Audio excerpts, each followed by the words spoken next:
Hello, you are all welcome to my channel. My name is Oge. In case you are joining us for the first time, please endeavor to subscribe, all right, so that you will join us fully.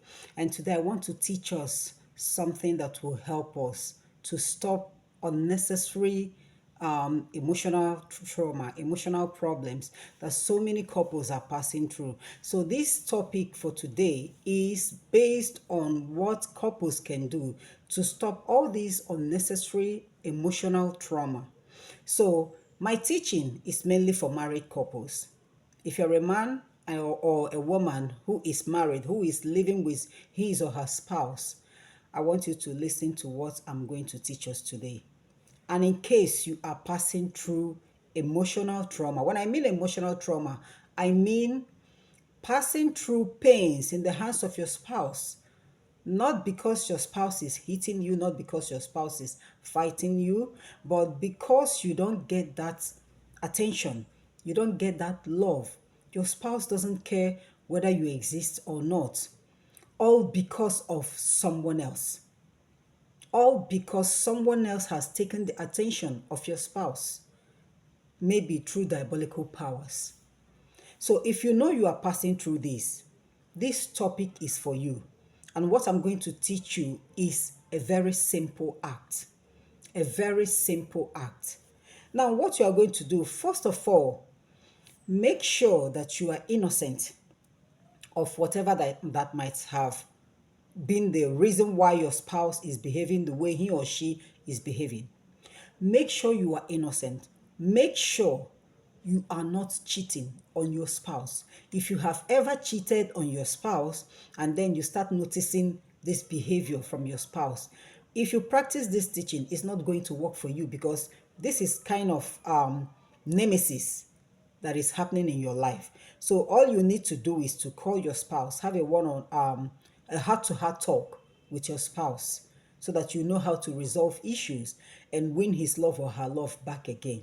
But if you are not cheating on your spouse and then you notice this behavior from your spouse, and if you're very sure that someone is behind it, you make sure you know the person's name. Try and find out that person's name. The person's name is what we need in this topic, in this teaching. Make sure you get that person's name, not the AKA name, the name that the person bears, the name that the person's family knows him or her for. Make sure you get that name.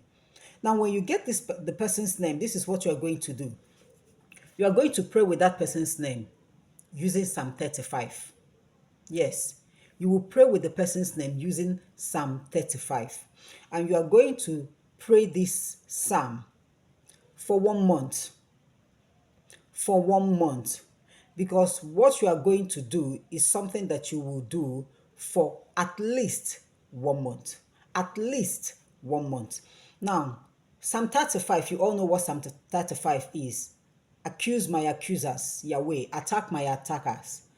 This is all about you calling on God to come and help you on those who are attacking you. When you are saying this prayer, you are calling on God to come and attack that person that is attacking your happiness, the person that is attacking your marriage.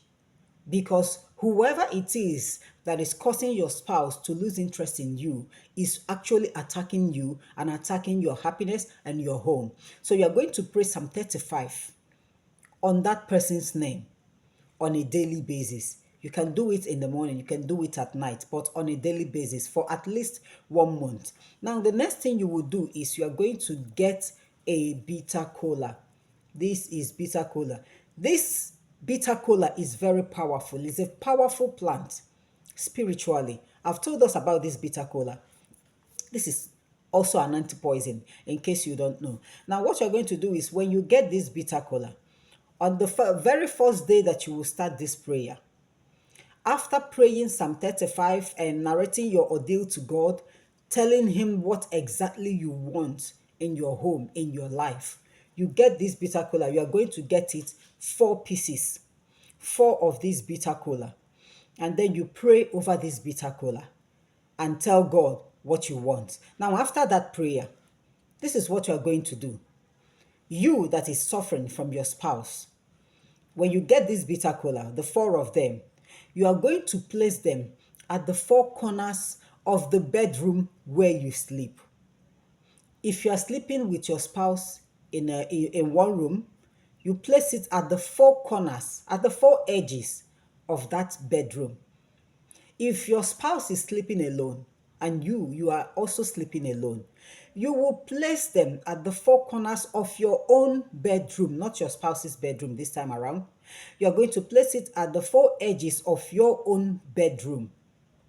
Okay? Wherever you are sleeping, you that is passing through this, wherever you are sleeping, that is where you will keep this bitter kola, four of them at the four edges, the four corners of your bedroom. And then you leave it there. For each day that you want to sweep your room, all you need to do is pick up those four bitter kolas, sweep your room. After sweeping your room, you place them back. On the seventh day, this is what you're going to do. On the seventh day, after your prayers, you collect the four bitter kolas, all of them, because you're going to discard them, but not inside the dustbin in your house. You're going to take them out from your house, away to somewhere else. When you get to the road, you just decree whatever you want. Say whatever you want, how you want your life to be upon that bitter kola. After saying that prayer, you throw that bitter kola away. That is all you have to do. And then when you enter into a fresh week, you get another fresh bitter kola, four of them, and starts the whole process, because this is what you are going to do for at least for 1 month. But the prayer with Psalm 35 is what you are going to do for 1 month on the dot. You are going to do it for exactly 1 month. Now, the reason why you are keeping this bitter kola inside the bedroom where you are sleeping is because the spiritual work that this bitter kola is going to do is not actually for you. The bitter kola is not actually going to work on you. The bitter kola is going to work on the name of the person that you are mentioning whenever you are praying. But it has to be where you are to take commands from you. As you are praying, all those prayers are being gathered inside this bitter kola. And when you throw this bitter kola away, that is when the spiritual work starts. I want you to try this. And remember, don't you allow any other person to touch this bitter kola. Don't allow any other person to touch this bitter kola. Don't allow even that your spouse to touch this bitter kola. If you notice that your spouse might, maybe when you leave the house, and your spouse will see the bitter kola and will want to take them, this is what you are going to do. When you are about leaving your house, gather the four of them. If you think that your spouse is going to take them, gather the four of them. Get a transparent waterproof. Put the four of them inside that transparent waterproof. Tie it and put it inside your bag and go out with it. When you come back and you know that you're not going to go out again, you bring out the four of them. Decree what you want. Place them back where you pick them up from.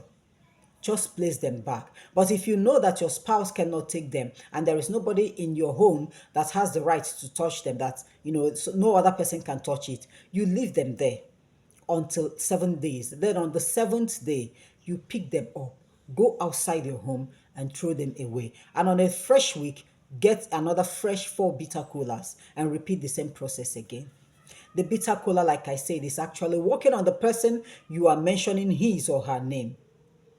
It is going to remove whatever the person has been using as his or her powers to hold your spouse. It is going to remove the person's face away from your spouse. It is going to create kind of enmity between your spouse and that person. And both of them will not actually tell what is wrong. And when the person loses interest in your spouse will get back to you.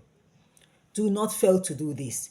There is no point hoping and waiting and waiting and waiting in vain for things to fall into place. Meanwhile, they are under the control of diabolical powers. When things are under the control of diabolical powers, you will have to use greater measures to fight it instead of just waiting and hoping, because waiting and hoping will do no good to you. So please, in case you're joining us for the first time and you really love this teaching, I want you to give it a thumbs up. Or whenever you come across any of my videos that you love, don't forget to give it a thumbs up, all right? And subscribe to my channel if you haven't done so. And I'm going to see you next time. Have a wonderful day and God bless you all.